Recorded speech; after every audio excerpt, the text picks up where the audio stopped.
काम करना चाहिए। समझिए कैसे।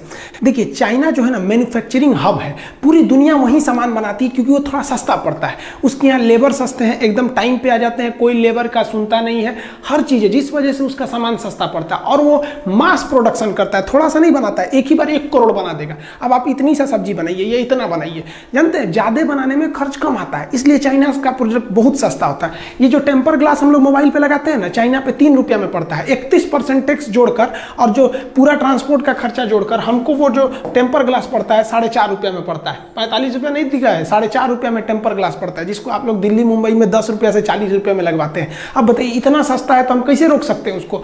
आप जो फास्ट चार्जर कहते हैं ना, 3 एम्पियर 5 एम्पियर का धड़ाक से चार्ज कर देता है, 45 रुपया है। हालांकि इसका रेट जो आता है वो 30 रुपये ही है, इसको टैक्स वगैरह जोड़ के 45 रुपये आता है। एयरफोन जो होता है वो 50 रुपये में आता है। 16 GB का मेमोरी कार्ड चाइना में 20 रुपये के आते हैं। सब इतने सस्ते सामान होते हैं, इसलिए मजबूरी बन जाती है लोगों का खरीदना, क्योंकि ये बहुत ही, हम लोग के यहाँ आधे से ज्यादा लोग गरीबी रेखा के नीचे हैं, तो हम लोग की मजबूरी भी है। लेकिन ये सारे सामान चाइना के अलावे ताइवान में भी सेम रेट में मिलते हैं, वियतनाम में भी सेम रेट में मिलते हैं सब।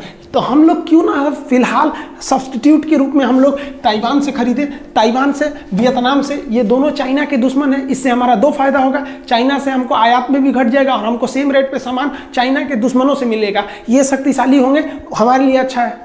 खिलौनों के मामले में चाइना पूरी दुनिया में जाइंट है। चाइना में 8 रुपए से खिलौने चालू हो जाते हैं, 8 रुपए में। पूरी दुनिया में जो सोलर पैनल दिए जा रहे हैं वो चाइना से आता है। हिंदुस्तान में 70% सोलर पैनल चाइना से आयात हो रहे हैं, हमारे यहाँ नहीं बनते। जबकि भारत का शक्ति स्थल दक्षिण भारत में, दुनिया भर का केरल और गुजरात में जो पावर प्लांट लग रहा है सोलर प्लांट से, वो चाइना से आयात हो रहा है। हमारे जो लौह पुरुष थे, स्टैचू ऑफ यूनिटी, उनके लिए भी जो स्ट्रक्चर बना था वो चाइना से ही बना था। इतना ज्यादा वो मैन्युफैक्चरिंग हब बन गया है, इतनी आराम से नहीं हटेगा। उसको हम लोग को बढ़िया से घेरना पड़ेगा, माइंड गेम से मारना पड़ेगा। समझिए कैसे। देखिए कंप्यूटर और मोबाइल की दुनिया में चाइना जो है एकदम कब्जा करके बैठा है। चाइना में जो है वो कंप्यूटर मोबाइल बहुत ही बड़े पैमाने पर मैन्युफैक्चर किए जा रहे हैं।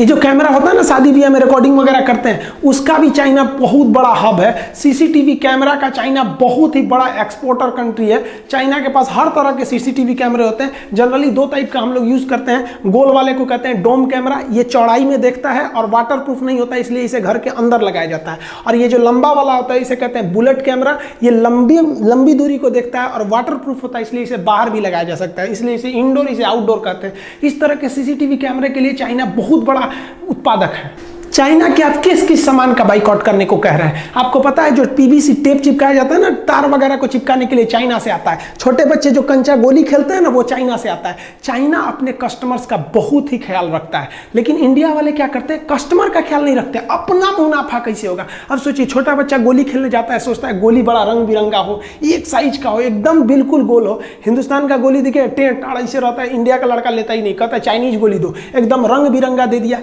उसने कस्टमर्स की नीड को पहचाना। इन्हें हर चीज चाहिए, खूबसूरत से खूबसूरत, लेकिन सस्ते चीज में चाहिए। चाइना इस चीज को दे देता है। जो आप ये जो टाई देखते हैं, तार जो होता है ना, इसको टाई बोलते हैं लोग। तार 4-5 तार गया रहता है एक पास, तो इसी में फंसा के हम लोग टाई से और इसमें कस देते हैं। ये दोबारा खुलेगा नहीं, फिर काटना पड़ता है। हम लोग रस्सी बांधते हैं ना, तो इसको टाई लगाना पड़ता है। आप जो टाई खरीदते हैं वो चाइनीज रहते हैं। आप जो ये क्लिप हुक खरीदते हैं वो चाइनीज आ गए हैं। सब तार और ठोकने के लिए चाइनीज कांटियां आ गई हैं। किस चीज का बहिष्कार कीजिएगा आप लोग? जो हम लोग मेहंदी लगाते हैं ना, महिलाएं मेहंदी लगाती हैं, अपने यहाँ कहा जाता था जिसकी सास बहुत मानेगी उसी का मेहंदी लाल होगा। ससुरा चाइनीज मेहंदी हो गया है, जिसकी सास मर भी गई है उसका भी एकदम खतरनाक लाल कर देता है। और लड़कियां इसी को प्रीफर करती हैं। सुबह शादी में जाना है तो रात में लगाओ, एकदम चटकार लाल कर देता है, और 2 दिन बाद ऐसा उजड़ता है जिसे लगता है कोड़ फूट गया। लेकिन ये लोगों के तत्काल जरूरत को पूरा कर देता है। किस किस चीज को रोकेंगे? महिलाओं का जो कॉस्मेटिक आइटम है उस पर चाइना का कब्जा होते जा रहा है। लिपस्टिक को जो ठोड़ रंगने वाला होता है उससे लेके कॉस्मेटिक, एक से एक क्रीम पाउडर आ गया है ना कि आप चेहरा पे रंगिएगा तुरंत गोरा कर देते। एक चाइनीज कॉस्मेटिक के सामान आ गए हैं, काजल से लेके नेल पॉलिश से लेके किस किस चीज को रोकिएगा, पूरी तरह चाइना भरते जा रहा है। क्यों? क्योंकि लोगों को क्या चाहिए, एक महिला को हर तरह का चाहिए, लिपस्टिक उसका, नेल पॉलिश चाहिए उसको, हर तरह का, जिस रंग का कपड़ा रहना चाहिए उसी रंग का। ये अब इंडिया का लेगी तो महंगा पड़ेगा, तो जितना में इंडिया का एक रंग का लेगी उतना में चाइना वाला इतना सस्ता देता है कि 3 रंग का लेगी, तो उसकी भी तो मजबूरी है। आप देखिए चाइना हमेशा अपने कस्टमर्स के बारे में सोचता है। हम लोग को चाइना के सामान को रोकने के लिए एक एक भावनात्मक डर भी बनाना पड़ेगा।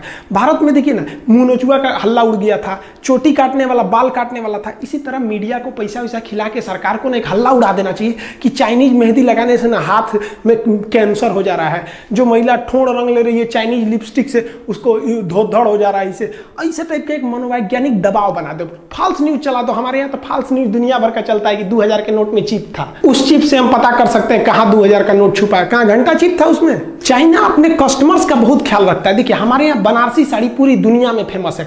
बनारसी साड़ी देखिए, ये बहन जी पहनी है, कितना बढ़िया लग रहा है। लेकिन भारत ने अपनी बनारसी साड़ी एक सूडान नाम के देश को निर्यात किया, वहां से रिजेक्ट हो गए सब, भारतीय साड़ी बर्बाद हो गए। लेकिन वहीं पे चाइनीज साड़ियां चल गई, क्योंकि सूडान की जो महिलाएं होती हैं इस तरह से होती हैं। अब ये वाला साड़ी उनको पहना दीजिएगा तो लगेगा समियाना ओढ़ ले भाई, उसमें थोड़ा सा चेंज करना पड़ेगा ना। उनकी हाइट 6 फीट होती है, हमारे यहाँ 5.5 फीट की लड़कियां होती हैं सब, तो सड़िया को थोड़ा सा चौड़ा करना पड़ेगा ना, नहीं तो यही वाला पहना देंगे उन लोगों को तो स्कर्ट की तरह लगने लगेगा, रिजेक्ट हो गया।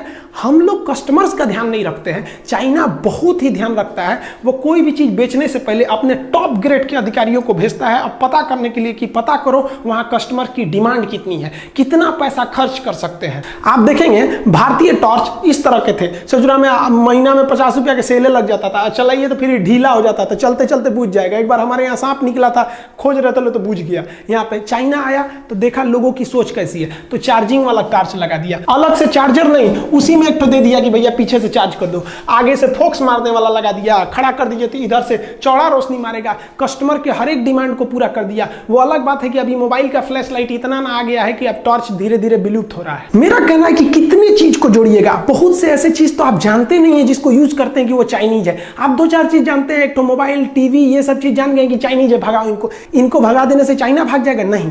हमको ये मौका नहीं गंवाना चाहिए। भारत सरकार चाइनीज सामानों पर 31% टैक्स लगाती है। अब WTO थोड़ा दबाव बनाता है सरकार के ऊपर कि आप दूसरे के सामानों को आयात करने से नहीं रोक सकते हैं, आपकी पब्लिक रोक दे तो अलग बात है। तो इसमें हमारा काम है कि हम उसे रोके, लेकिन हमारी मजबूरी भी तो है, हमको उतना सस्ता सामान चाहिए। बहुत से लोग हैं जो नहीं अफोर्ड कर सकते हैं, जो गरीब लोग हैं वो मजबूरी में चाइना का इस्तेमाल करेंगे। उनको तो इतना नहीं पता है कि made in China, made in India कहां लिखा है, पढ़ने भी नहीं आता है। तो भारत सरकार को क्या करना चाहिए कि चाइनीज सामानों का जितना सब्स्टिट्यूट वियतनाम के पास है, ताइवान के पास है, उससे आयात करना चाहिए और उन पर टैक्स को महज 5% कर देना चाहिए, जिससे कि उनके सामान सस्ते लगने लगेंगे, चाइनीज सामान महंगा लगने लगेगा। इसके टैक्स को 31 से बढ़ा के 41 कर देना चाहिए ताकि इसके सामान और महंगे हो जाए। जो बंदरगाह हैं जहां से विदेशी सामान आते हैं, वहां अपने अधिकारियों को गुप्त रूप से ट्रेनिंग दे देना चाहिए कि चाइनीज सामानों को ना इतना ना टॉर्चर कर देना, उसको जो उड़ीसा का सामान रहेगा तो जम्मू कश्मीर भेज देना, आसाम का रहेगा ससुरा को लुधियाना भेज देना, इतना टॉर्चर कर देना। इंडिया को कह देगा भाई हमारे यहाँ यही सिस्टम है, ताकि उसको लेट किया जा सके। चाइना यही करता है अपने देश में, दूसरे देश की कंपनियों को घुसने नहीं देता है। और वियतनाम जो ताइवान से कंपनियां हैं उनको सहूलियत दीजिए, धीरे धीरे इंडिया के जो डिस्ट्रीब्यूटर हैं, होलसेलर, वो कहेंगे यार चाइनीज सामान छोड़ो यार, उन सबको ले आने में बड़ी माथापच्ची हो जाता है, उससे अच्छा ताइवान से लो जब सेम रेट में मिल रहा है, वियतनाम से लो सेम रेट में मिल रहा है। चाइना तंग आ जाएगा, फिर चाइना आप पे दबाव बनाएगा। तो चाइना से कहना पड़ेगा भैया साफ देखिए कि भाई आप हमारे देश में बेचिए, नो डाउट बेचिए, हम आपको 31% की जगह 25% टैक्स लेंगे, 20% टैक्स लेंगे, लेकिन आप भारत में कारखाना खोलिए। भारत में कारखाना खोलेगा तो भारत को बहुत फायदा, जमीन भारत से खरीदेगा, यहीं से ईंटा उटा खरीद के बिल्डिंग बनाएगा, यहाँ जब उत्पादन करेगा तो भारत की GDP बढ़ेगी, यहाँ के लोगों को रोजगार मिलेगा। क्या अपने यहाँ से मजदूर को थोड़ी लाएगा, ले आ दिया तो और फायदा। क्यों? क्योंकि जब आप देखिए पटना में लड़के पढ़ने जाते हैं, दिल्ली में पढ़ने जाते हैं, तो बाहर से जैसे लड़के आते हैं ना, तो वहां का मकान मालिक राजा हो जाता है कमा के, वहां दुकानदार, सबको फायदा हो जाता है। तो और अच्छा है ससुरा, चाइना से लोग आओ यहाँ पर, यहीं के सामान खरीदोगे, यहीं पे घूमो फिरोगे, और फायदा हो जाएगा। तो रोजगार वो यहीं से देगा, तो हमको और फायदा हो गया कि रोजगार मिल गया। और रोजगार जब मिलेगा तो हिंदुस्तान के लोग काम करने जाएंगे, तो उसकी टेक्नोलॉजी सीख लेंगे। हमारे यहाँ देखते हैं कोई हीरो होंडा की कंपनी में गैरेज में काम कर रहा था, 2 साल काम करके छोड़ा, अपना गैरेज खोल दिया, बहुत अच्छा है। चाइनीज कंपनी में काम किया, 2 साल काम करने के बाद अपना कंपनी खोल दिया। धीरे धीरे ऐसी टेक्नोलॉजी आएगी, चाइना ऐसे ही चुरा के लाया है अमेरिका से। इससे भारत के युवाओं में एक स्किल डेवलपमेंट होगा, और ये भारत की सबसे बड़ी कमी है। मान के चलिए कि किसी लड़के को वेल्डिंग सीखना है तो ITI में जाएगा, नहीं तो किसी वेल्डर के पीछे हेल्पर बनेगा। कोई ऐसी संस्था है जो केवल डेडिकेटेड हो वेल्डिंग सिखाने के लिए कि हाँ भैया आइए 1 महीना में हम आपको सिखा देंगे, आपको वेल्डिंग का सर्टिफिकेट देंगे? नहीं, उसके लिए 75 गो नियम कानून है। चाइना में ऐसा नहीं है, आपको जिस चीज का स्पेशलिस्ट बनना है आप वहां जाइए। लेकिन भारत में अगर आपको स्पेशलिस्ट बनना है तो या तो कॉलेज में जाइए, अगर अनपढ़ है मजदूर टाइप के हैं तो किसी किसी के पीछे हेल्पर लगिए 2 साल तक, अब धीरे धीरे सीखिए। लेकिन चाइना ने क्या किया, एकदम स्किल्ड कर दिया। किसी को पेंटिंग सीखना है, उसका एक तो कॉलेज है भैया, इसमें आइए 1 महीना में पेंटिंग सिखा के भेज देगा, सर्टिफिकेट केवल पेंटिंग का। हमारे यहाँ ITI, IIT, BE, BTech, MTech, lab मार डालेगा उसको पढ़ा के। जो चाइनीज ऐप हैं जैसे टिकटॉक है, वीमैट है, वीचैट है, बहुत ज्यादा 52 से ज्यादा ऐसे ऐप है जिसको सरकार ने बैन किया है, उस पर निगरानी रखने के लिए कहा है, अभी बैन नहीं किया है। ये अपना डाटा जो है ना उसको स्टोर करते थे चाइना में। जैसे मान लीजिए आप शादी में गए, कोई रिकॉर्डिंग किए, तो वो रिकॉर्डिंग कहाँ आता है, आपके मेमोरी में। हम ये यूट्यूब पे वीडियो बना रहे हैं, ये ना आपके मेमोरी में ना मेरे मेमोरी में, ये कहाँ गया, तो ये यूट्यूब के सर्वर में गया। तो भारत सरकार को भी चाइना के जितने भी ऐप हैं कहना चाहिए कि भैया तुम ऐप आओ, क्योंकि तो तुम तो है प्ले स्टोर पे, हमारे पे तो हो नहीं, आओ, लेकिन तुम जितना डाटा यूज करोगे ना उसको भारत में रखना पड़ेगा। अब वो भारत में रखेगा तो उससे भारत में भी रोजगार बढ़ेगा और हमारे डाटा भी लीक नहीं हो सकते हैं, और धीरे धीरे उसको दबाव बना के धीरे धीरे पब्लिक ही छोड़ सकती है, क्योंकि WTO के नियम के हिसाब से गवर्नमेंट किसी पे जबरदस्ती बैन नहीं लगाएगी। चाइना के सामानों को बाइकआउट नहीं कराना है, उन ससुरों को मंगाना है और यहीं बनवाना है। ऐसा दबाव बनाना है कि अगर नहीं बनाएगा यहाँ पे ना, डायरेक्ट मंगाएगा ससुरा पे 40% टैक्स, और वियतनाम और ताइवान के सामानों को प्रीफर करेंगे, और बनाएगा तो भैया 20% टैक्स। बनाओगे तो तुम हमेशा के लिए मरोगे, आप भेजोगे तो डिस्टर्ब होकर मरोगे। मतलब चाइना ना तुमको कह के लेंगे। चाइना में क्या होता है ना, वहां अधिकारी बने हैं, जैसे जिला की जिम्मेदारी DM की होती है ना, चाइना में क्या होता है, हर जिला में ना एक उद्योग वाला अधिकारी होता है, उसकी जिम्मेदारी है कि इस साल तुमको इतनी कंपनियों को यहाँ खुलवा देना है, इतनी कंपनियों को सुधार ला देना है, उसकी जिम्मेदारी है। और हमारे यहाँ किसी भी अधिकारी को कोई जिम्मेदारी नहीं, उसको डर और जरूरत है ही नहीं है। डर और जरूरत का होना जरूरी है। सरकारी नौकरी में हो गया, डर खत्म, नौकरी जाएगा नहीं, जरूरत खत्म, 1 तारीख को तनख्वाह आइए जाएगा। हमारे यहाँ इसे चौपट कर दिया सब, हमारे यहाँ के अधिकारी सबको। आप जाइए ना भारत में, अपना आय प्रमाण पत्र, मृत्यु प्रमाण पत्र बनाइए ना, एक आदमी मर गया उस ससुरा का सर्टिफिकेट बनाने में 1 महीना लगा देगा सब। तो विदेशी कंपनियों को टॉर्चर करके रख देता है सब। इसलिए भारत में आने से पहले कंपनियां डरती हैं, जबकि जानती हैं कि हमारा माल भारत में इतना खप जाएगा कि हम कमा के लाल हो जाएंगे। लेकिन हमारे यहाँ के अधिकारी उनको ऐसा न रगड़ देते हैं कि बेचारे भाग जाते हैं यहाँ पे। तो भारत सरकार को भी ना अपने सुझाव में उनके सलाहकारों को एकदम ट्रेनिंग देना है, एक अधिकारी बैठा के भेजना है दिल्ली में, मुंबई में, जहां भी इंडस्ट्रियल हब है, कि हमको हर साल यहाँ 200 फैक्ट्री बढ़ जाना चाहिए, नहीं तो ससुरा गोली मार देंगे तो हम यहाँ पे।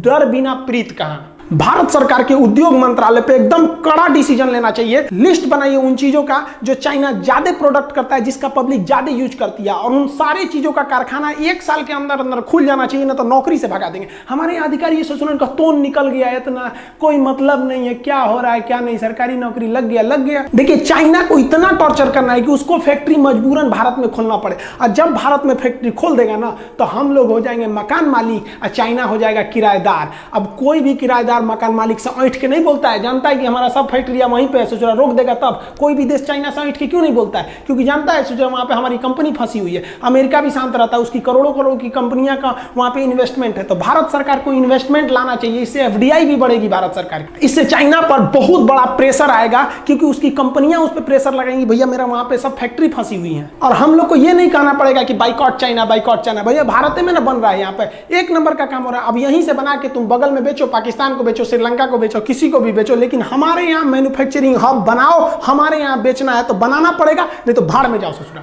हमारे यहाँ दिक्कत क्या होता है, एक तो पुजवा नेता चल जाता है ना, उसके पीछे 50 को पुलिस वाला जाएंगे, नेताजी जा रहे हैं, नेताजी जा रहे हैं। और हमारे यहाँ वैज्ञानिक सबको कोई वैल्यू नहीं दिया जाता है। हम एक बार दिल्ली से पटना आ रहे थे, हमारे बगल में एक आदमी बैठे हुए थे, ऐसे परिचय हुआ तो बताया कि हम DRDO में हैं। अब बताइए DRDO का साइंटिस्ट एक साधारण जहाज से जा रहा था, बताइए उसके लिए ये सम्मान की बात है। अरे भाई नेताओं को जो मिलते हैं ना, हमारे जो इसरो चीफ हैं, ये सड़क पे ऐसे जाएंगे, यहाँ पे इनको 2 पुलिस दे देता है। अरे इनको भी ब्लैक कमांडो मिलना चाहिए। जब भारत का साइंटिस्ट कहीं जाए ना सड़क पर, तो उसको चारों ओर से पुलिस हटा दे, सबको हटो हटो, कौन जा रहा है भाई साइंटिस्ट। तो लोगों को भी दिल में देख के एक हौसला बढ़ेगा कि नहीं, हमारा देश साइंटिस्ट के साथ खड़ा है। आने वाली पीढ़ियां भी उनसे प्रेरणा लेगी और पढ़ाई में जी जान लगा के पढ़ेंगी। लेकिन हमारे यहाँ क्या होता है, पढ़ने पर जानते हैं कोई क्या बनता है, पढ़ के क्यों राजा भइल बा। अरे आप पढ़े लिखे लोगों को राजा की तरह सम्मान दीजिए, नहीं तो ये देश एक दिन खोखला हो जाएगा। नेताओं से ज्यादा सम्मान भारत के इन साइंटिस्टों का होना चाहिए। ये भारत के असली कर्णधार हैं। इनके बदौलत अगर हम रहेंगे, इनका सम्मान करेंगे, तो एक दिन सच में ये भारत को सोने की चिड़िया बना देंगे। आपने कभी सोचा कि भारत के बड़े बड़े IIT इंजीनियर क्यों भारत छोड़ के चले गए? क्योंकि उनको वहां बेहतर प्लेसमेंट मिलता है, बेहतर जॉब मिलता है। हमारे यहाँ क्या मिलता है, इन लोग को नेताओं के दल्ला बना के रख देते हैं लोग। कभी कोई टेंडर में इनको फंसा देगा, कहीं भी किसी न किसी चीज में फंसा देगा, अगर इन नेताओं की बात नहीं सुनेंगे तो। आपको पता है आरबीआई के गवर्नर रघुराम राजन जी इतने बेहतरीन इंसान, आरबीआई की जब ये रिटायरमेंट हुए तो ये अमेरिका में जाके प्रोफेसर हुए। सोचिए इनसे पढ़ा हुआ लड़का कितना आगे जाएगा। हम अपने देश को धीरे धीरे खोखला करते जा रहे हैं। ये एक तत्काल रिजल्ट होता है कि चाइनीज के सामानों को बाइकआउट कर दो, ये बहुत लंबा पीरियड तक ये नहीं चलेगा। आपको एक बहुत सोची समझी रणनीति बनानी पड़ेगी। चाइना को माइंड गेम से मारना पड़ेगा। इस तरह से मारिए चाइना को जिस तरह से उसने पूरी दुनिया को मारा। वहां पर हमारे देश में बनाना है, एक ही शर्त रहेगा, हिंदुस्तान में सामान को बेचना है तो 40% टैक्स दो, नहीं तो यहां 20% टैक्स दो, यहां उत्पादन करो, नहीं तो तुम सपना छोड़ दो कि भारत का व्यापार तुम्हारे लिए है।